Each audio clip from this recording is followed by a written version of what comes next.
Assalamualaikum warahmatullahi wabarakatuh. Kita akan melanjutkan materi UI UX. Ini kita akan menuju ujian ya. Jadi sebenarnya materi praktiknya sudah cukup, tinggal kita akan memantapkan teorinya ya. Karena untuk UI UX sebenarnya untuk yang kita fokuskan untuk pembuatan desain aplikasi ya, itu pada dasarnya sudah cukup menggunakan Figma atau Adobe XD ya. Jadi silakan nanti pilih mana yang lebih praktis untuk digunakan.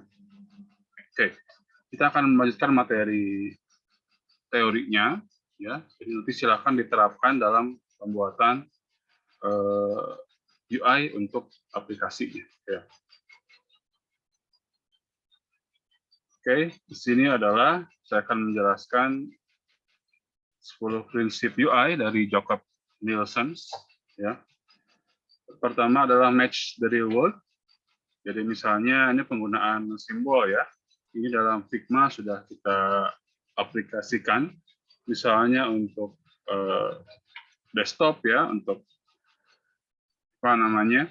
Simbol desktop, simbol trash can ya. Di komputer kita suka lihat simbol tempat sampah ya, artinya dia digunakan untuk membuang file-file yang tidak berguna atau ingin dihapus ya. Dan seperti di dunia nyata juga sama fungsinya, membuang sampah. Kemudian clock, jam, kita juga menyesuaikan dengan bentuk di dunia nyata ya. Sebisa mungkin kita menghindari penggunaan metaphors ya, jadi simbol yang tidak match dengan dunia nyata ya. Pertama, orang bisa apa namanya menginterpretasikan secara lain, deceptif ya. Kemudian suka apa namanya ya, akan membuat si desainernya juga bingung sendiri. Ya. Often hard to designer to find, jadi akan sulit menemukan metaphors. Dan misalnya untuk simbol apa namanya, simbol center misalnya ya di HP itu ya, lebih baik kita menggunakan gambar center ya daripada misalnya menggunakan simbol bentuk apa metaforsnya, misalnya matahari, misalnya cahaya ya, akan deceptif, akan menyulitkan orang buat memahami. Ya. Jadi sebisa mungkin tidak perlu menggunakan metaphors ya. Kemudian, nah, directly manipulates objects ya. Jadi penggunaan apa namanya UI atau objek dalam UI ini harus sesuai dengan tadi bentuk fisiknya ya, dan harus continuous. Jadi kita melanjutkan apa yang sudah umum ya. Kemudian apa namanya physical actions, jadi mewakili tindakan fisik ya. Kalau ada tombol misalnya secara tombol fisik, maka kita gambarkan juga dalam UI-nya dalam bentuk tombol ya. Kemudian ya, rapid ya, bisa cepat, incremental, reversible, bisa diulang. Kemudian memunculkan efek yang terlihat ya. Kemudian sebagai contoh, kita kalau menggunakan PC di sana ada simbol files ya, folders dalam sebuah desktop ya, scroll bars juga kan bisa langsung apa namanya terlihat efeknya ketika kita menggunakan ya. Kemudian juga untuk mendrag atau meresize suatu objek atau menseleksi suatu objek ya.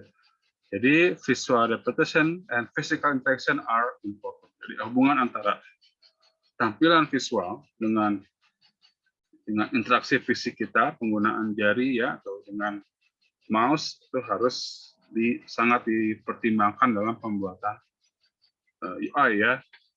Ini ada gambar ini menunjukkan mungkin tidak berhubungan ya, tapi suatu joke saja. Jadi kalau boys room ini acakan, tapi desktopnya, si tampilan layar komputernya rapih ya. Sedangkan kalau perempuan ini kamarnya rapih, tapi tampilan desktopnya penuh dengan shortcut atau files ya. Ini nggak tahu benar apa salah. Ya. Kemudian objek suggest specific action ya. Jadi menggambarkan aksi yang real di dunia nyata ya. Misalnya kursi itu untuk duduk ya. Kemudian knob ya, knob itu apa namanya? Pegangan pintu misalnya untuk men-switch, untuk turning, untuk memutar. Kemudian button, tombol seperti di dunia nyata gunanya juga buat ditekan ya, dipencet ya. Kemudian list box untuk menseleksi, scroll bar untuk continuous scrolling. Kita memasang scroll bar bisa untuk membantu orang supaya bisa memudahkan untuk scroll atau melebarkan ya, panning ya. Action should have immediate visual effects ya. Jadi aksi yang kita lakukan nanti ketika ini lebih ke UX sebenarnya ya. Ketika kita menekan sebuah tombol atau misalnya kita menggerakkan scroll bar atau mendrag and drop ya, menyeret objek, itu harus punya immediate visible effects ya. Jadi kita tahu bahwa si device itu merespon bisa dengan visual ya. Misalnya kalau ada simbol tombol ya, ketika ditekan maka tuh muncul perubahan warna atau misalnya ada efek bayangan misalnya ya, efek tertekan ya, untuk menunjukkan bahwa benar-benar si device-nya merespon. Atau audio, jadi ketika kita memencet itu ada suaranya. Nah ini kalau haptic ini rasa sentuhan ya. Yang biasa digunakan adalah visual sama audio. Kemudian ada konsistensi dan standar. Ya. Users harus bisa membedakan perbedaan efek dari perbedaan aksi yang dilakukan. Ya, jadi kalau aksinya berbeda maka dampaknya juga berbeda ya. Jadi jangan sampai aksi yang berbeda mendapatkan respon yang sama ya.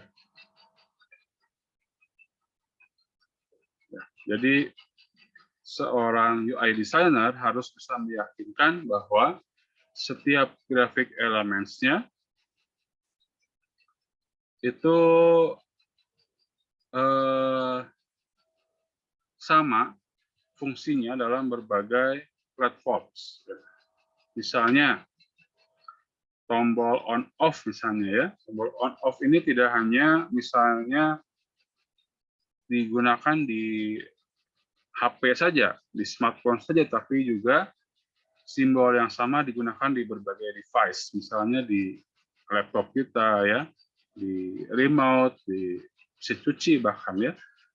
Sekarang kita kalau saya bilang misalnya simbol on off, pasti ada terbayang satu benda di pikiran kita. Ya. Seperti halnya dengan simbol-simbol berikut ya. Ini adalah simbol-simbol yang universal. Ya, misalnya simbol WhatsApp misalnya ya, simbol YouTube misalnya. Jadi tanpa menyebutkan tulisannya, orang sudah paham bahwa ini menunjukkan YouTube ya. Dan dalam berbagai poster nanti atau berbagai UI, kita bisa menggunakan simbol yang sama untuk YouTube. Jadi jangan menggunakan simbol yang lain ya untuk YouTube. Seperti halnya dengan simbol-simbol yang sudah umum lainnya. Kemudian help and documentation. Kita harus bisa memberikan kemudahan kepada users apabila mereka misalnya baru pertama kali menggunakan app tersebut. Ya. Pertama kali pasti kita butuh panduan. Ini kalau kita pertama kali menginstal game biasanya memang ada seperti itu ya. Hubungannya sama UX. Dan juga kita juga butuh misalnya, nah ini kalau di OVO misalnya ya, kalau kita mengalami kesulitan, kita bisa menemukan mudah menemukan misalnya tombol untuk meminta bantuan, for help ya. Juga misalnya ada documentation-nya ya. Documentation ini catatan aksi apa yang sudah kita lakukan dalam aplikasi tersebut. Ya. Kemudian users controls and freedom. Ini dalam aplikasi yang baik kita memberikan layanan kepada user untuk bisa me-undo ya.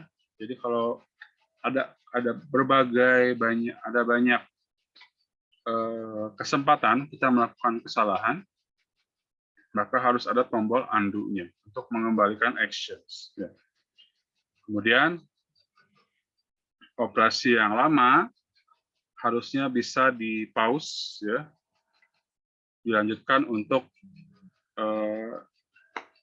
kemudian, ya, misalnya kita sedang mendownload, bagusnya bisa di pause apabila mendesak, kemudian di lain waktu dilanjutkan. Kemudian juga ada cancel button. Ini kalau kita menggunakan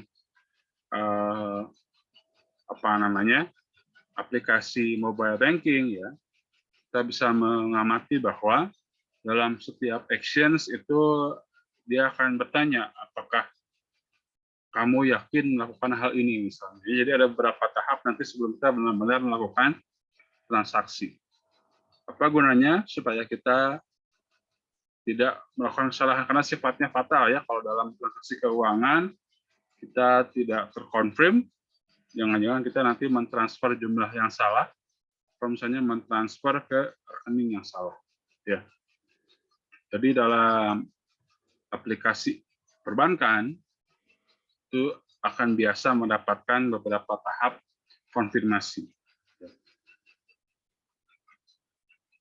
Kemudian visibility of system status. Jadi kalau sistemnya sedang berproses, maka ada simbol khusus ya. Jika dia ini biasa ya, kalau kita misalnya menggunakan suatu aplikasi sedang processing, maka akan ada tulisannya. Kemudian jika sukses akan ada tulisannya, ketika gagal juga ada tulisannya. Ya, jadi orang tahu bagaimana progres dari proses yang dia lakukan dalam aplikasi tersebut. Ya, apalagi apabila proses tersebut membutuhkan waktu yang agak lama ya. Kalau cepat mungkin tidak perlu sistem status ya, tapi kalau ada jangka waktu maka butuh sistem status. Kemudian flexibility dan efisiensi ya. Jadi semakin fleksibel dan semakin efisien maka semakin mudah untuk digunakan.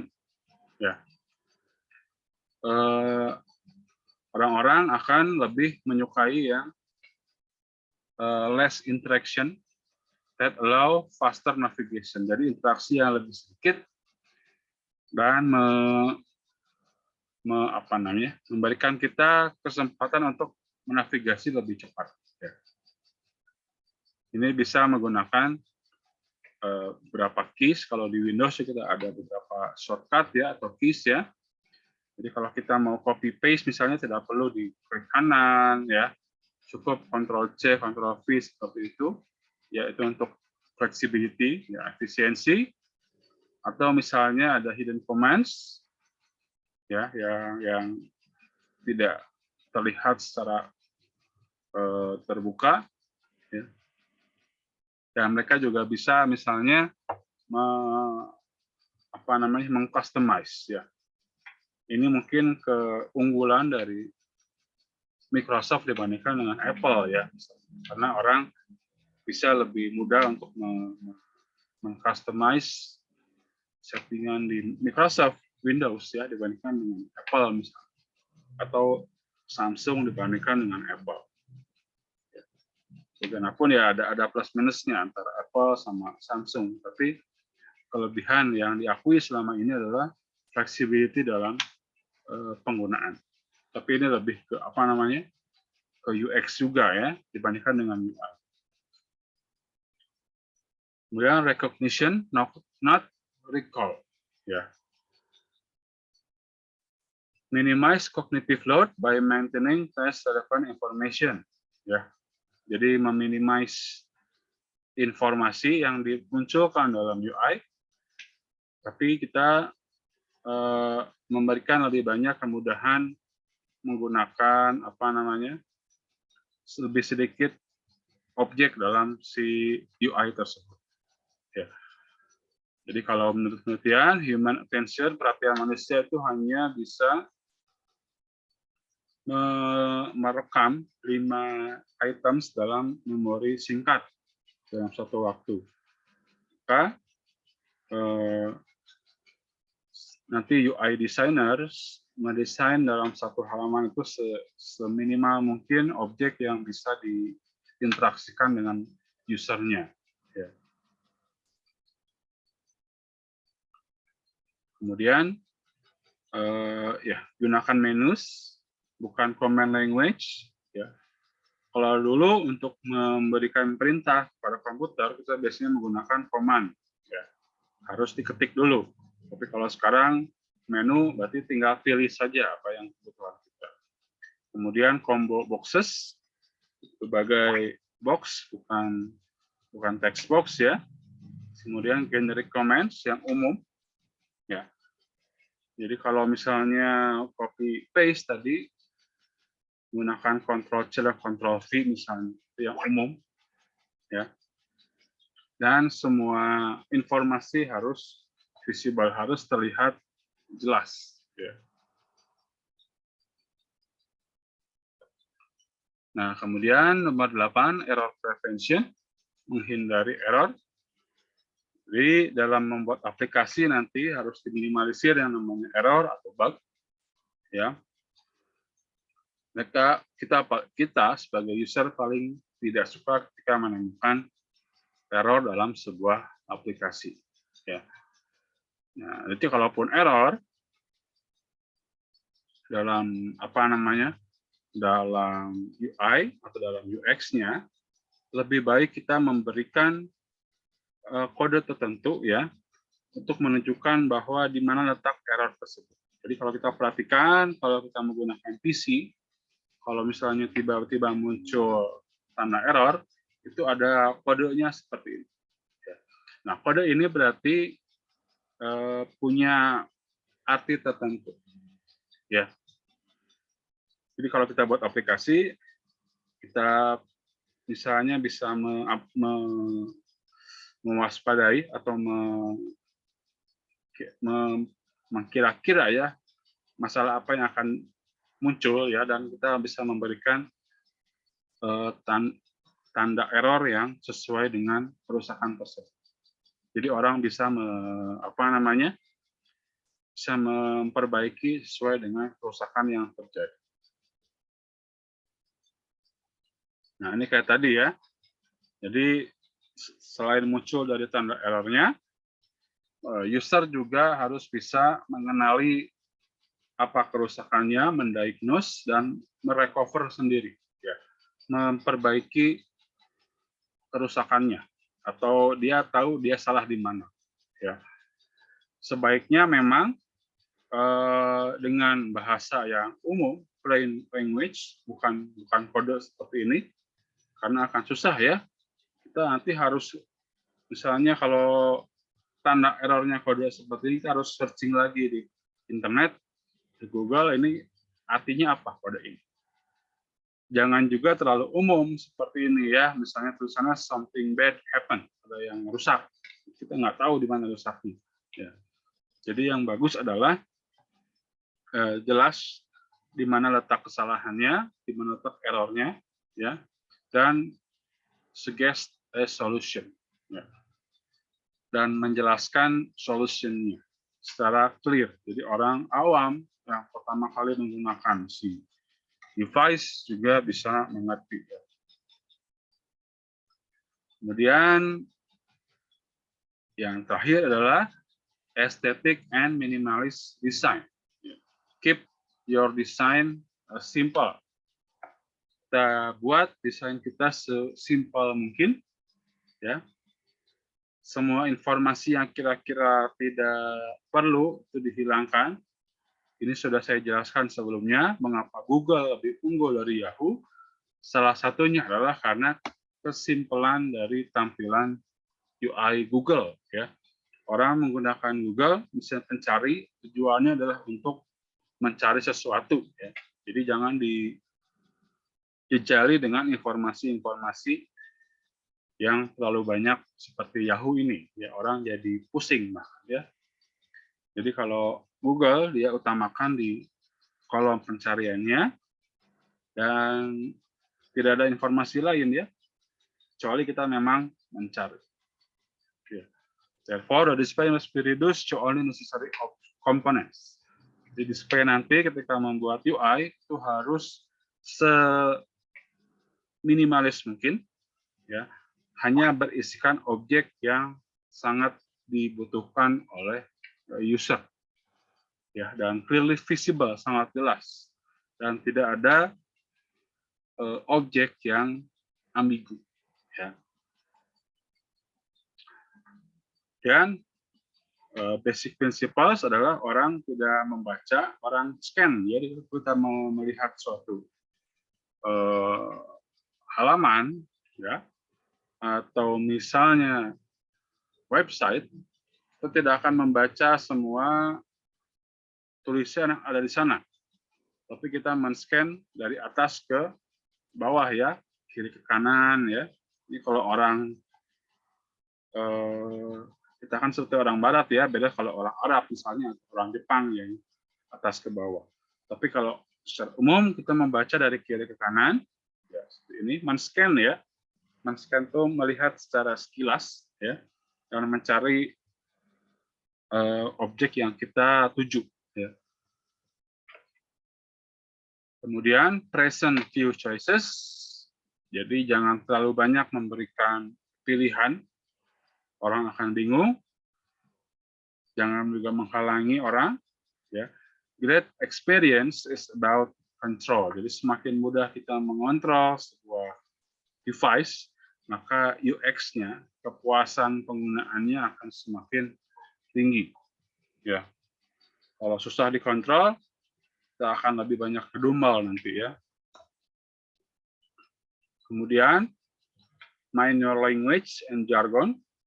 Ya, jadi kita nanti perhatikan pangsa pasar kita, penggunanya siapa, maka itulah bahasa yang kita gunakan, ya, yang mudah dicerna oleh orang tersebut. Ya. Kemudian provide konteks, ya, konteksnya apa. Ya. Jadi kalau di Gojek misalnya ini dia jelas, ya, go ride. Orang mungkin nggak tahu go ride, tapi dengan gambar motor, pasti ini menggunakan motor. Go car, ya, go bluebird dan sebagainya. Ya, ini sudah sama seperti yang tadi, be simple and clear. Choose wisely your call to actions. Ya. Jadi kita juga bisa memperhatikan beberapa situs berita itu yang lebih nyaman dilihat yang mana, ya, dan ternyata memang yang lebih simpel lah, yang lebih banyak atau lebih enak kita baca atau kita lihat. Oke, mungkin itu materi untuk UI UX-nya. Untuk UAS nanti tugasnya adalah ada di chat, nanti saya kasih ya di WhatsApp ya. Jadi kerjakan dan nanti tinggal dikumpulkan ketika waktu UAS ya. Jadi sekian untuk materi teorinya.